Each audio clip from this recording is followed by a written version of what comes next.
Hey everyone, welcome back to the channel. Today we're diving into something that's been gaining serious momentum in the world of alternative housing, shipping container homes. If you've ever scrolled through Instagram or Pinterest and stopped at those sleek, modern-looking homes made from what used to carry goods across the ocean, you're not alone. These innovative dwellings are captivating people's imagination worldwide, and for good reason.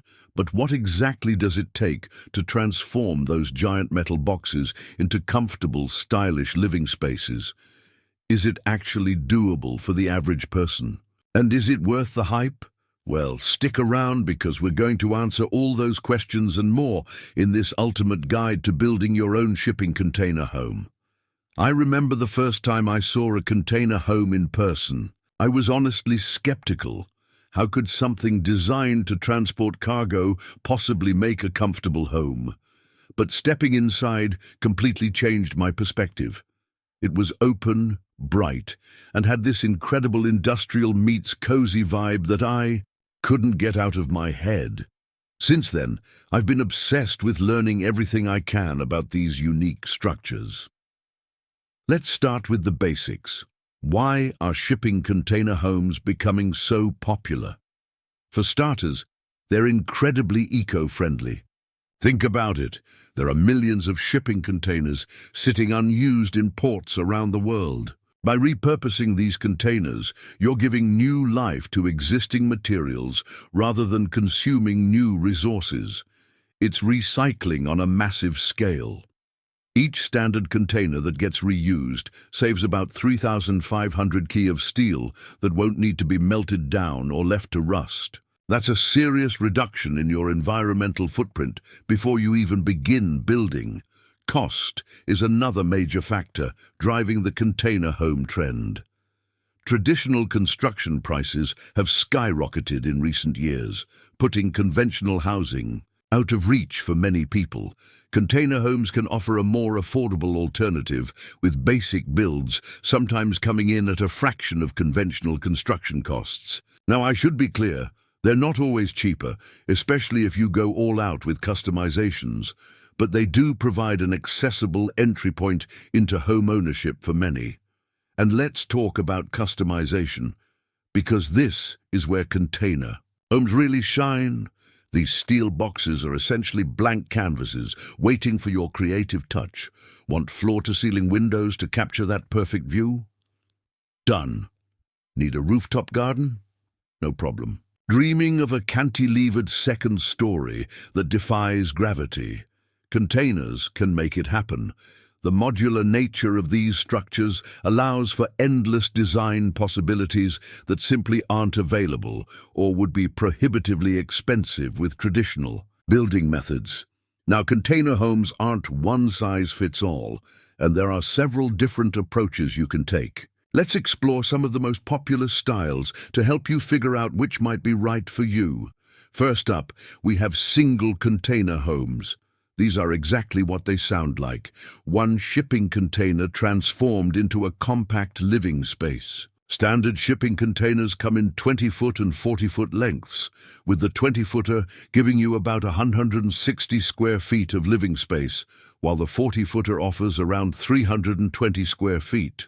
That might sound small, but with clever design, it's amazing what you can fit into these spaces. They're perfect for minimalist living, guest houses, home offices, or even as vacation cabins. And the best part? They're often the most affordable and straightforward container projects to take on.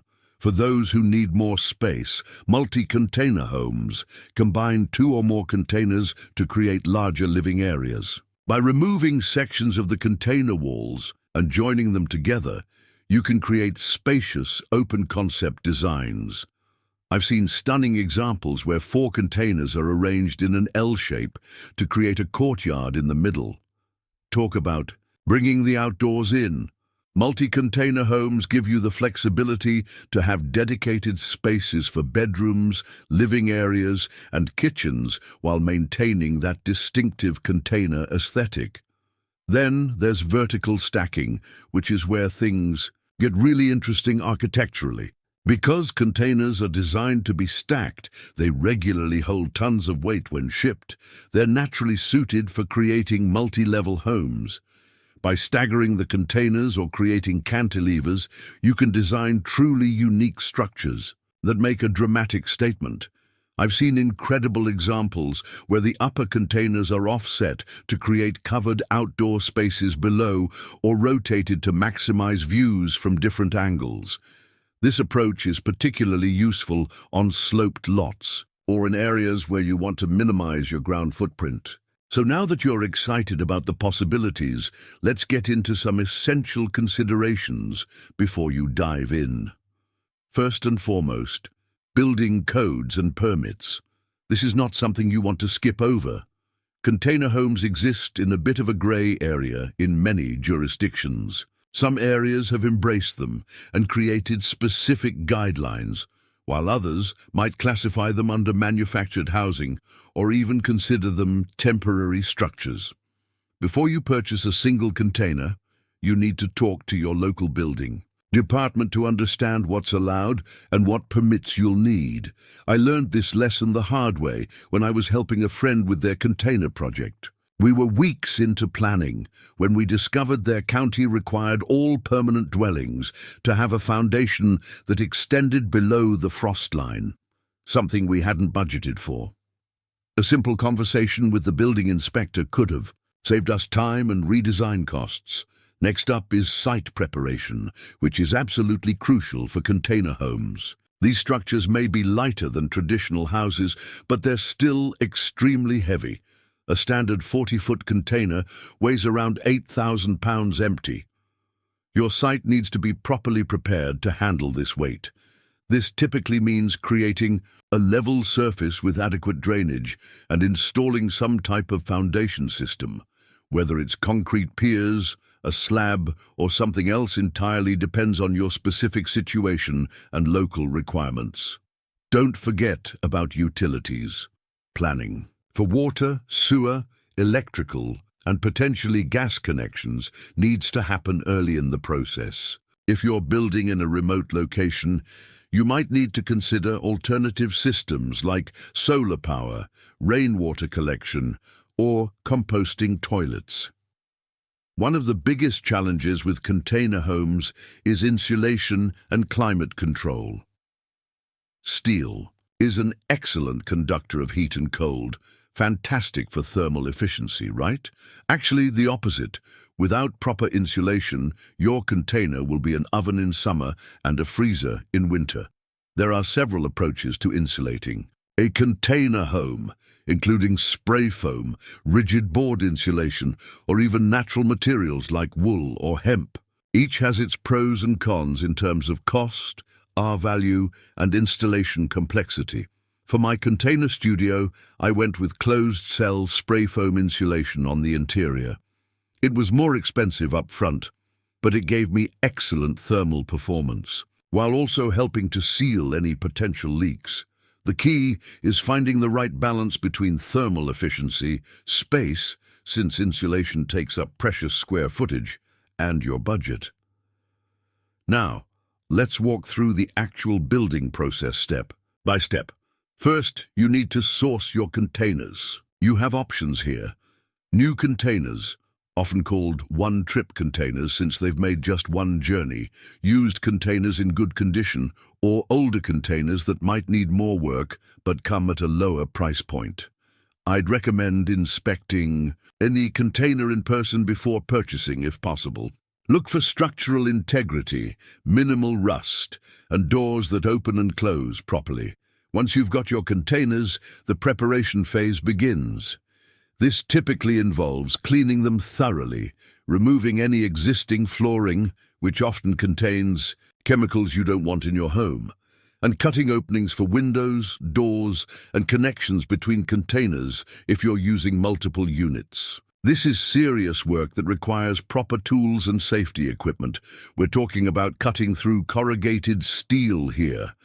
Many people choose to hire professionals for this phase. With the containers prepped, it's time for structural design and framing.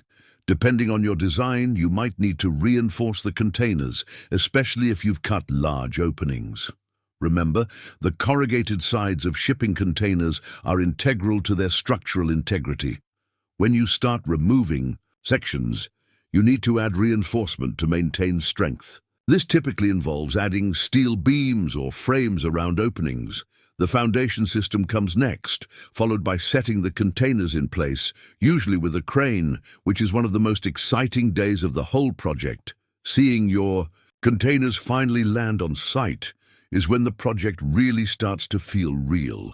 Once the containers are set, the real transformation begins. Installing windows and doors, running plumbing and electrical systems, adding interior walls, and finishing surfaces all happen in a sequence similar to traditional construction. The difference is that you're working within, and sometimes against, the constraints of the container's shape and structure. Let's talk about some of the finishing touches that can really make your container home shine. Because of the industrial origins of the containers, many people choose to embrace that aesthetic with concrete floors, exposed ductwork, and metal accents. Others go completely the opposite direction, using warm woods, soft textiles, and rounded furnishings to contrast with the container's rigid lines. Windows are particularly important in container homes. Strategic placement of large windows not only brings in natural light, but can help the space feel much larger than it actually is. I've seen gorgeous container homes where entire walls have been replaced with glass, completely transforming the feel of the space. So what's it actually like living in a container home? From my experience and from talking with container homeowners, there are some definite benefits. These structures are incredibly durable. They're designed to withstand ocean voyages and stacking forces, after all. This translates to excellent security and low maintenance requirements. Many container homeowners report feeling safer during storms and extreme weather events compared to traditional construction. The unique nature of container homes also tends to foster a sense of community. There's a growing network of container home enthusiasts who share ideas, solutions, and support online. When you build a container home, you're joining a movement of people who are rethinking what housing can be. As for the future of container homes, the innovations keep coming. We're seeing more prefabricated container units that come ready to install, sophisticated multi-container complexes for commercial use, and advanced green technologies being integrated into designs. 3D printing is even being used to create custom components, specifically for container construction.